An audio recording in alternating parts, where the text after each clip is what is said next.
शुभ विचार। संघर्ष थकाता जरूर है, लेकिन हमें बाहर से सुंदर और अंदर से मजबूत बनाता है। मेरे प्यारे विद्यार्थियों, सुप्रभात।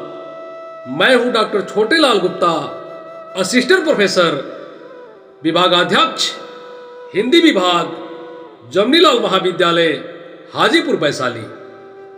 आज के हिंदी क्लास में अगेया द्वारा रचित हिंदी कहानी रोज पर चर्चा करूंगा।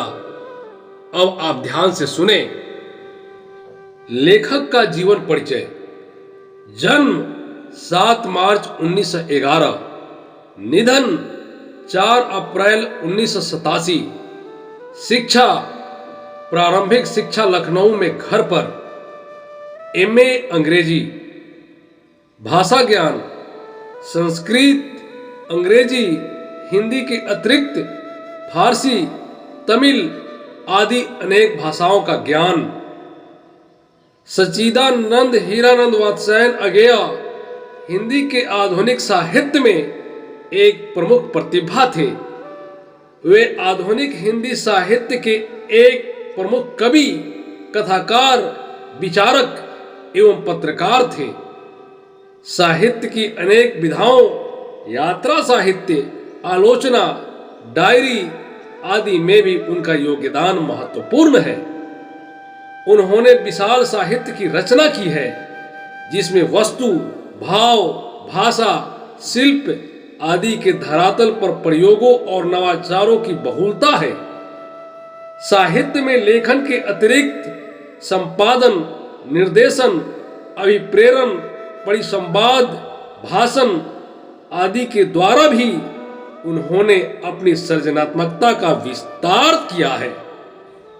साहित्य में प्रेमचंद और जयशंकर प्रसाद के बाद आए महत्वपूर्ण क्रांतिकारी परिवर्तन में अगेया की भूमिका निर्णायक रही है। कहानी को महज किस्सा, आख्यान और इतिवृत्त के धरातल से ऊपर उठाकर एक कसे हुए मनोवैज्ञानिक और गहराई तक पहुंचाने का श्रेय जैनेन्द्र कुमार और अगेया को दिया जाता है। इसके साथ ही बौद्धिकता, नैतिकता, वैचारिक सजगता और कलात्मकता भी अगेया ने हिंदी कथा में जोड़ी है। अगेया ने गैंग्रीन नाम से 1934 में एक कहानी लिखी, जिसे बाद में रोज कहानी का नाम दिया गया।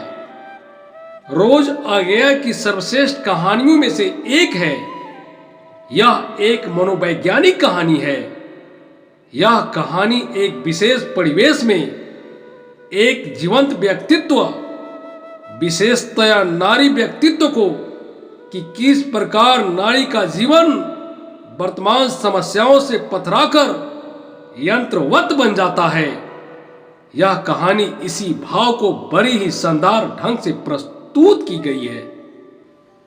महेश्वर किसी पहाड़ी कस्बे में एक सरकारी डिस्पेंसरी में डॉक्टर है। मालती उसकी पत्नी है और उसका एक छोटा सा बच्चा जिसका नाम टीटी है।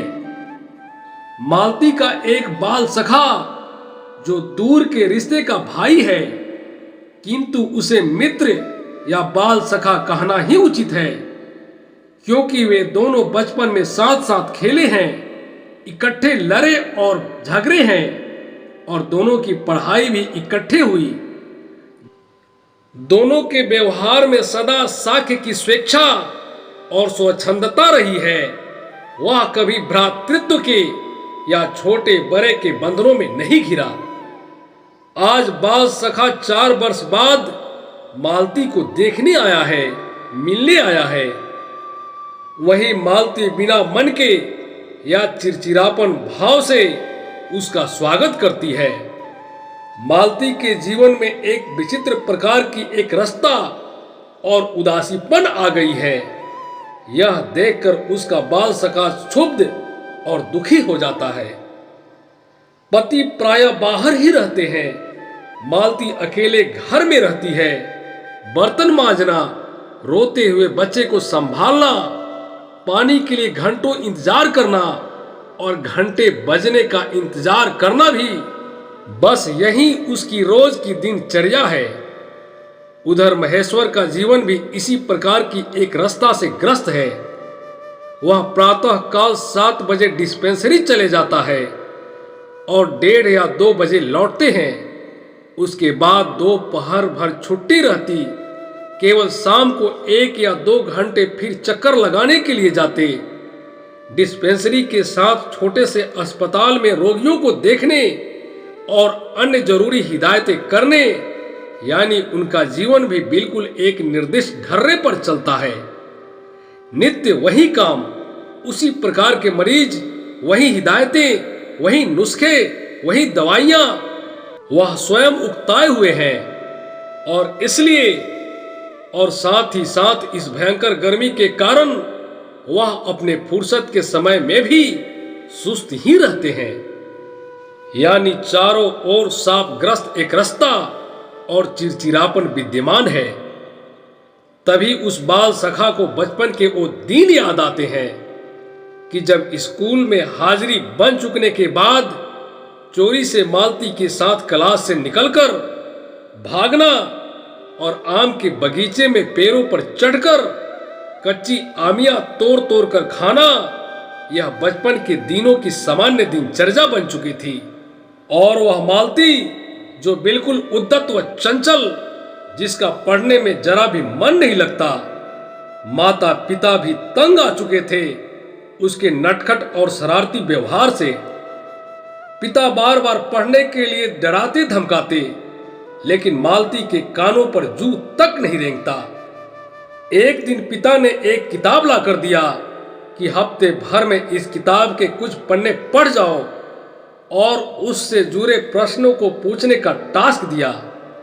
जब 8वें दिन पिता ने पूछा तो मालती ने उद्दत स्वर में बोली, किताब मैंने फाड़ कर फेंक दी है, मैं नहीं पढ़ूंगी। आज वही नटखट और चंचल मालती कितनी सीधी हो गई है, कितनी शांत और एक अखबार के टुकड़े तक को तरसती है। यह क्या है? पति महेश्वर के काम पर चले जाने के बाद मालती सारा जीवन घर में एकाकीपन और अकेलेपन के साथ काटती है। उसका दुर्बल और बीमार चिड़चिड़ा पुत्र हमेशा सोता रहता है, रोता रहता है। मालती उसकी देखभाल करती हुई सुबह से रात 11 बजे तक घर के कार्यों में अपने को व्यस्त रखती है। उसका सारा जीवन ऊब चुका है, चारों ओर उदासी ही उदासी है। किसी तरह के मनोविनोद, उल्लास उसके जीवन में अब नहीं रह गए हैं, जैसे वह अपने जीवन का भार ढोने में ही खत्म हो रहे हैं।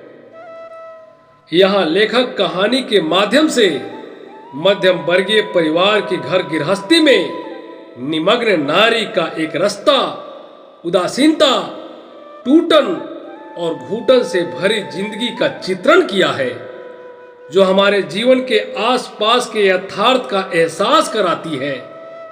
यह घुटन अथवा एक रास्ता मालती की ही सिर्फ नहीं है, वरन इसी प्रकार की जिंदगी जीती हुई असंख्य नारियों की है।